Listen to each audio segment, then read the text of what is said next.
Hi, I'm Patrick Dunnican. At Gibbons, we believe that citizens need to be informed about the complex issues that affect their lives. That's why we're proud to support the programming produced by the CAUCUS Educational Corporation and their partners in public television. Funding for this edition of State of Affairs with Steve Adubato has been provided by the law firm of Gibbons, P.C., R.W.J. Barnabas Health, the Port Authority of New York and New Jersey, Rowan University, educating New Jersey leaders, partnering with New Jersey businesses, transforming New Jersey's future.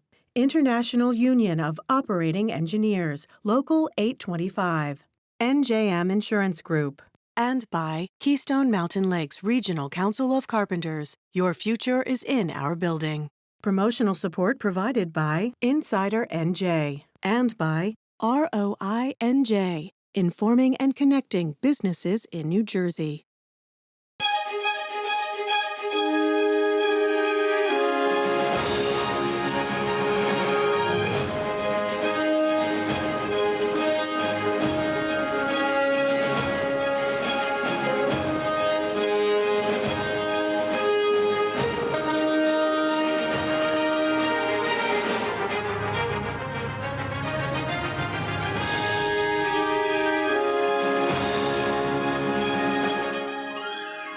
Hi, I'm Steve Adubato. Everything you've ever wanted or needed to know about what's going on in the state of New Jersey and the Democratic Party, and also what it means nationally. We are pleased to be joined by the President of the Senate in New Jersey, Senator Steve Sweeney. Good to see you, Senator. It's great to see you, Steve. You've been on the road a lot, and you've been holding town meetings under the guise of, not the guise, in fact, the Path to Progress report. We've talked about this a few months back. What is the report, and why is it relevant to everyone watching right now, Senator? Steve, it's a pathway to fixing the state of New Jersey. And I want to make it clear, it's not my report. We had some of the top people in the state of New Jersey, economists, tax experts, government experts, put this report together. And I promised them if they would work hard that I would advance this report. It calls for, fixing the pension system, fixing the health care system. Pension health care savings, if we change them, could be $3 billion where we could reduce taxes. Senator, let's clarify. When you say the pension and health care situation, you mean for state public employees? Yes. Break it down a little bit. I've asked you this before, but bring us up to speed. What is the crisis? The crisis right now is, Steve, all the money that comes into the state each year, we have growth in revenue every year. Every penny is going to pension and health care costs now. There's no money to invest in colleges. There's no money to invest anywhere unless you raise taxes. And New Jersey's got the 5th highest tax burden in the nation, and it's time to fix the problems rather than just keep taxing. What do you say needs to be done with public employees, who many argue have, in fact, made many concessions, including the Communication Workers of America, who I believe before Governor Murphy's recent budget address, they reached some sort of quote-unquote historic agreement on compromising regarding health care benefits. I mean, didn't they make progress already? Listen, I give the CWA credit for making progress. They made progress. They're not where we need to be, but they actually stepped forward and negotiated. One of the things you have to understand, Steve, when the governor announced $800 million in savings along with the CWA, a lot of those recommendations came from the legislature last year that the administration had said, we don't believe. But I want to give Governor Murphy credit because what he did was he went back and looked at the recommendations and realized what we were offering was real. So there's not $800 million coming from the CWA direct contracts. A lot of those recommendations were audits, looking at benefit managers, looking at savings in all those areas. So good start. But Steve, we need to go further. A teacher's, on average, and the state education health benefit plan, right, where a lot of the teachers are moving out of now, one teacher's family plan is $39,000 a year. And you say to that? It's ridiculous. It's not fair to teachers. It's not fair to taxpayers. Steve, the teachers, if they move to what the CWA just did, if they moved just to where the CWA went, they would be paying $3,000 less out of pocket and have really good health insurance. What we're saying is we want to have our employees have gold plans. You know what a gold plan is? What Johnson & Johnson and all these corporate Fortune 500 As opposed companies to? as opposed to platinum. How much more expensive is platinum than gold? Steve, it's millions and hundreds of millions of dollars. Understand, what we have here is the most expensive healthcare system, public healthcare system in the nation. New Jersey does? New Jersey. No one's close to us. The actuarial value of the teacher's plan is 97, retire plan is 97% actuarial value. We think the CWA's plan is about 86. We need to get down to 80. By the way, excuse me for interrupting, Senator. The Communication Workers of America represent a significant number of state public employees. The teachers are represented by the New Jersey Education Association. Yeah. If folks are looking for a different perspective on this, go to our website, which our team will put up right now. We actually did an in-depth interview with the head of the New Jersey Education Association, and we talked about this, and let's just say he has a different perspective from the Senate President. Yeah, listen, Steve, but numbers are numbers. So they can say it's different. The state education health benefit plan, the numbers are, it was 42,000. There's been an improvement. It's gone down. It's gone down to 38 or 39,000. Right. It's still, Steve, no one has that kind of health insurance. I'm a union iron worker. My guys pay $17,000 a year for their health insurance. They pay 100% of their health care. We, the taxpayers, are paying for $39,000 health care plans. It doesn't exist anywhere in the country.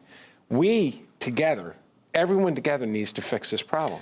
By the way, I want to disclose something real quick. I mentioned NJEA. They are, in fact, a supporter of public television, a supporter of what we do at the CAUCUS Educational Corporation. Senator, let me try this. When you sit down with the governor, yeah.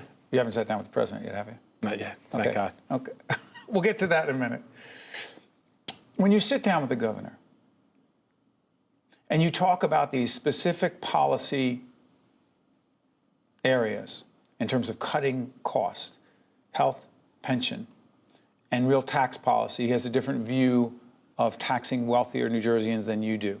You've said absolutely not. The Speaker of the Assembly, Craig Coughlin, told us absolutely not.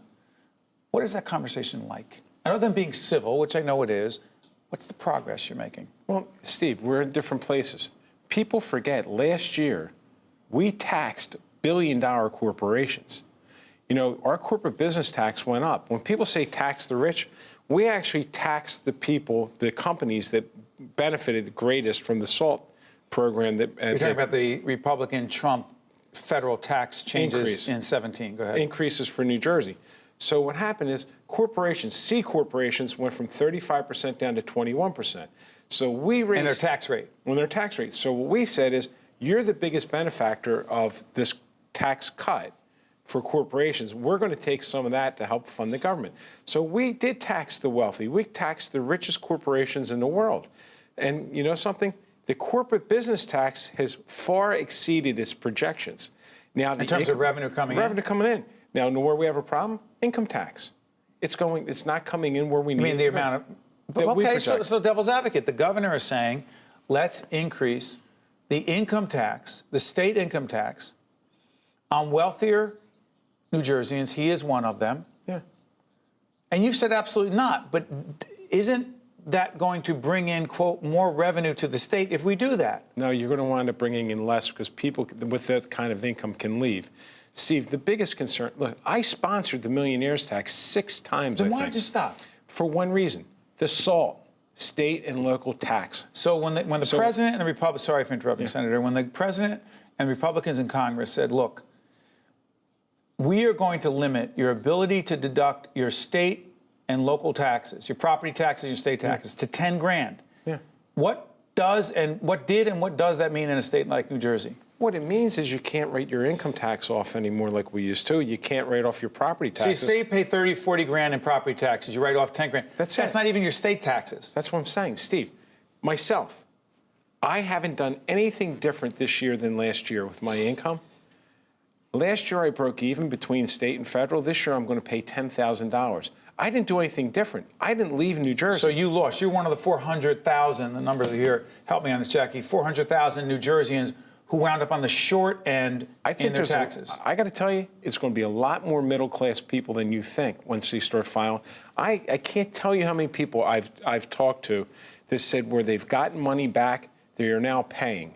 And I'm not a wealthy guy, Steve. Listen, do I do well? I do very well. So explain to folks your, quote, other job. My other job, I'm vice president for the Ironworkers International Union I'm a union person. That's what I do for a living.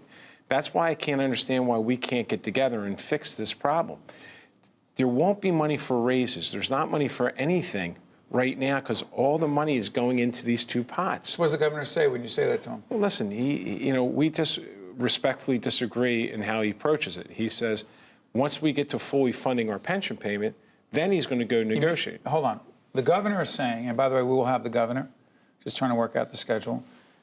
Once the state meets its obligation to pay into the state employee pension fund to the degree we're committed to, then what? Then he will try, he said, then I'm going to go sit at the table and say, now we did our share, you need to help us. What's wrong with that? What's wrong with it is it's too late. Okay. We are so deep in the hole. Listen, the governor went to Wall Street to show him present his budget.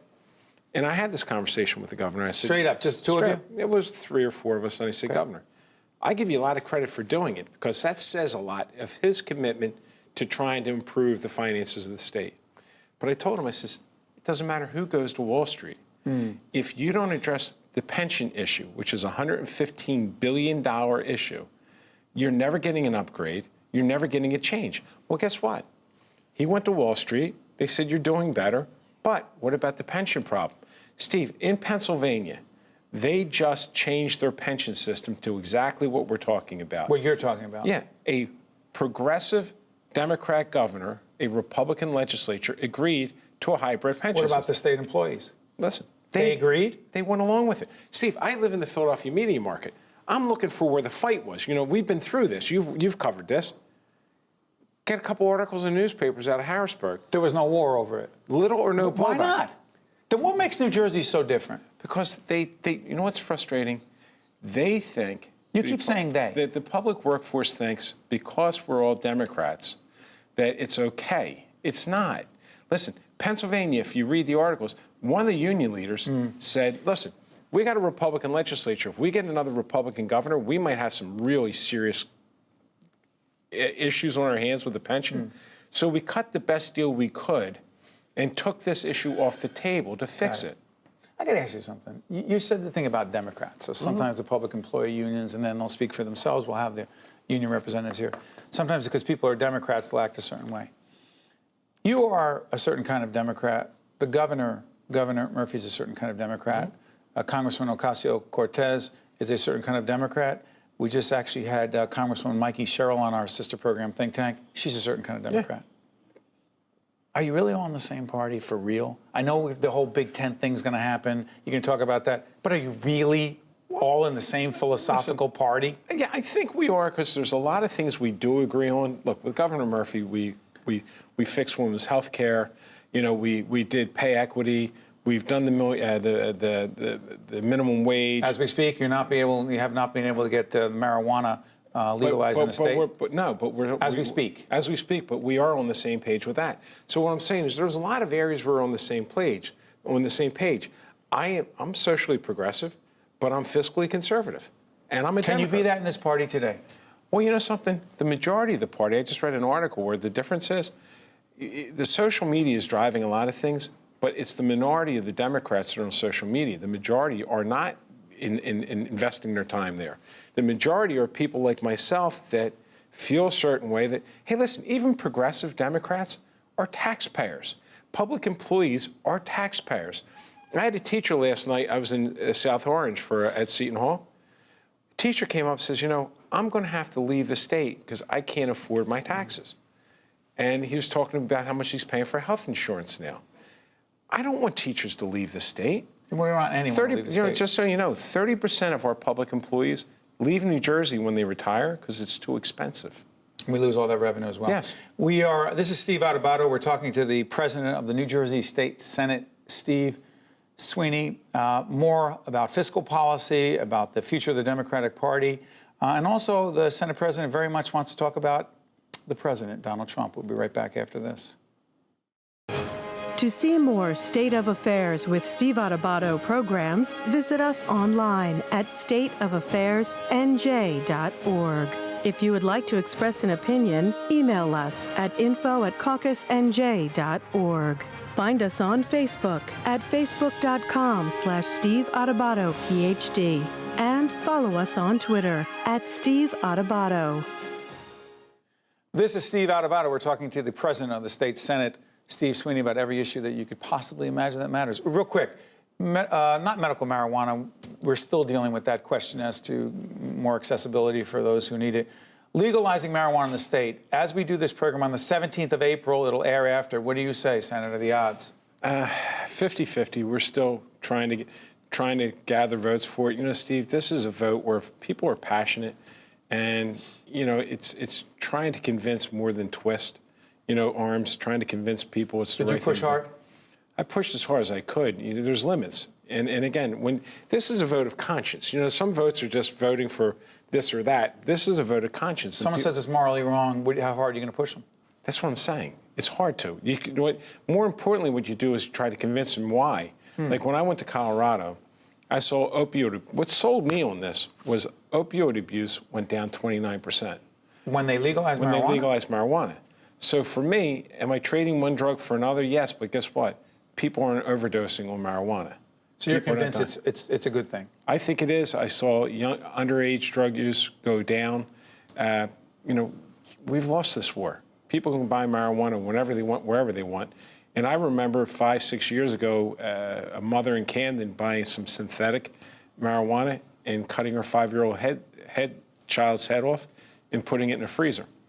You know, that's scary stuff. Not to mention the social justice aspects of this, and that African-American men are much more likely to be in prison than whites who are in possession of marijuana. And Steve, and Senator Sandy Cunningham has a bill. From Jersey City, right? Has a bill attached to this that is probably the most progressive bill on expungement in the nation, where anyone that has committed a crime that's expungable.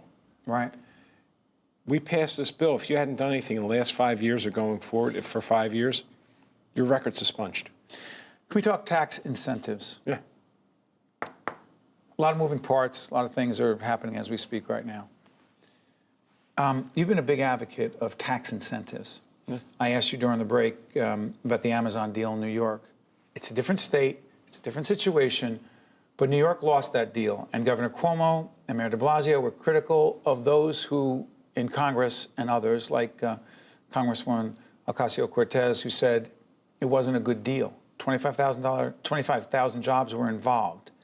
More complicated than that, I know. Question, to what degree do you believe in tax incentives, and where are they a problem and being abused? Well, when you have Governor Cuomo and de Blasio agreeing, which they do not often, tells you how important this was. The whole country was chasing that, as you know, and they landed it. And the lack of knowledge, first off, really, there's an education process that has to go through, because I know the Congresswoman said, well, now that this is gone, we got $3 billion for teachers or transit or whatever. Was that true? No, because without the jobs, there is no money. You know, you need the jobs in order to get the money.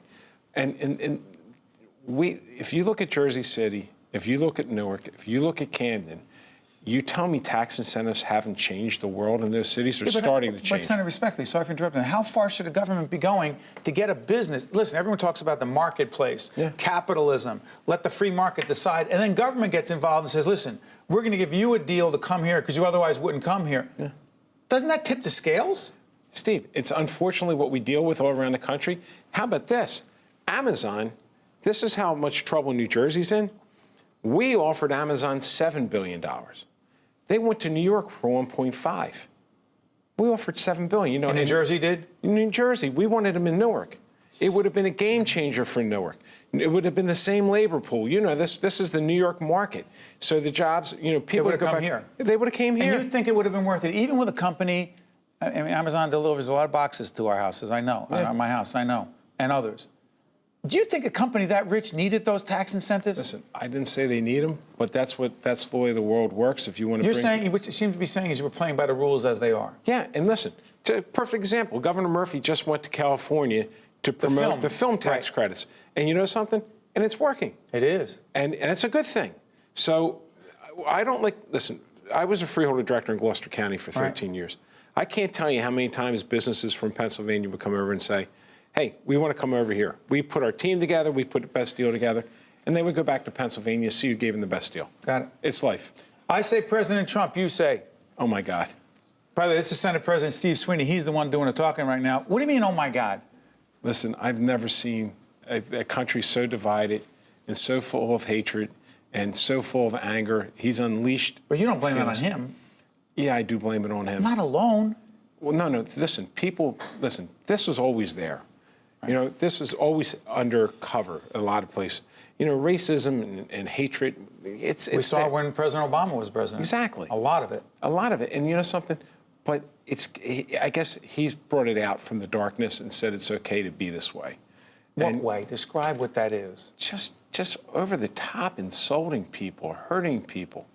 And you know, again, for me, I'm a believer if we're all in it together, we're better off than you're on your own. And I think President Trump is more you're on your own.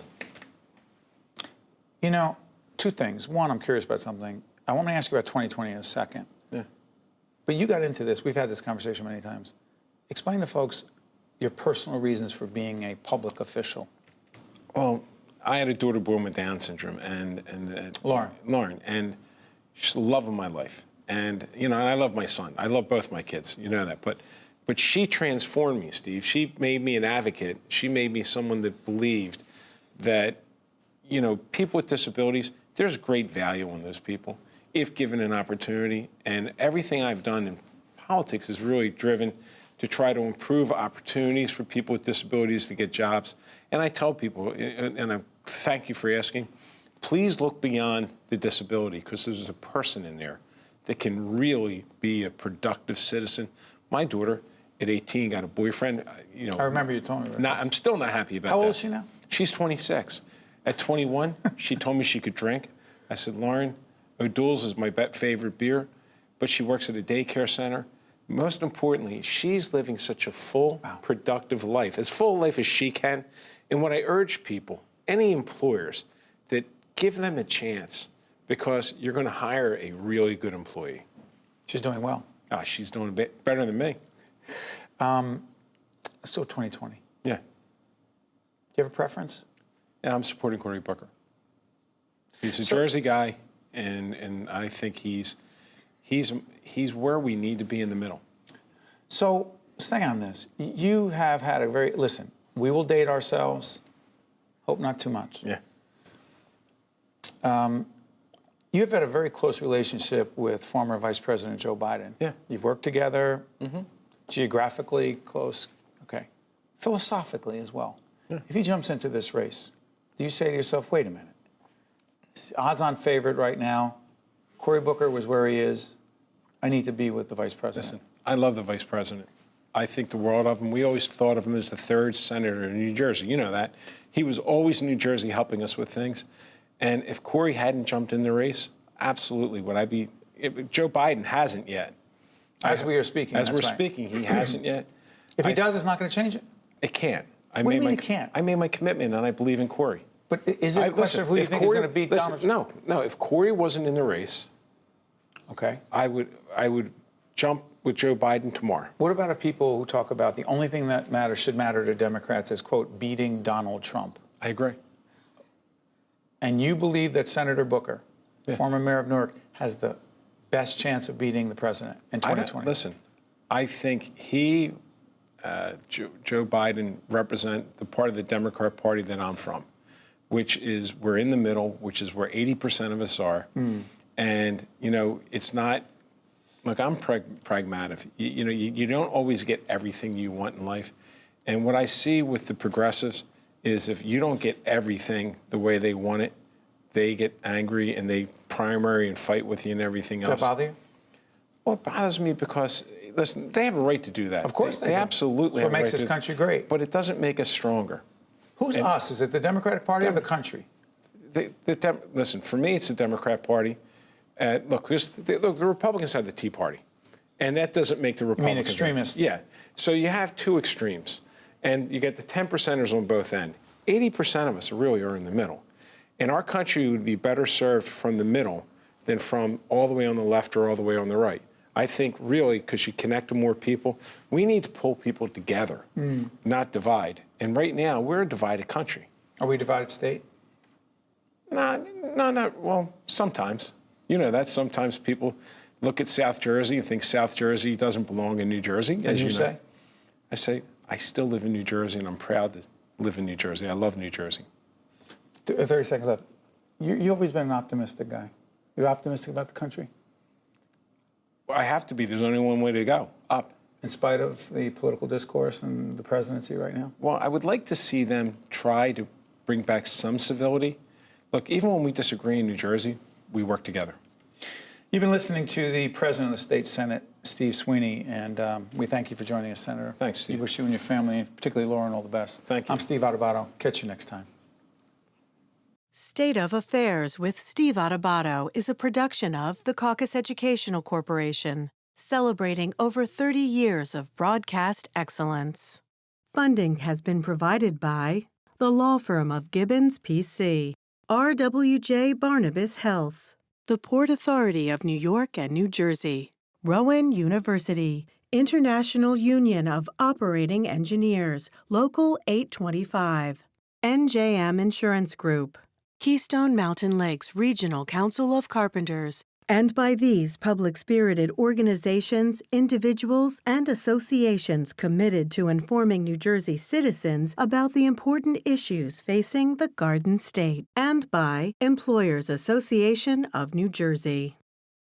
You may not have heard of TAVR. Raj and Sandhya have. It's the minimally invasive alternative to open-heart valve replacement. RWJ Barnabas Health is New Jersey's leading TAVR provider, and we continue to perfect it.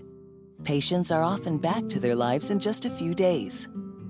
Innovative valve replacement surgery, because you can't be replaced. RWJ Barnabas Health. Let's be healthy together.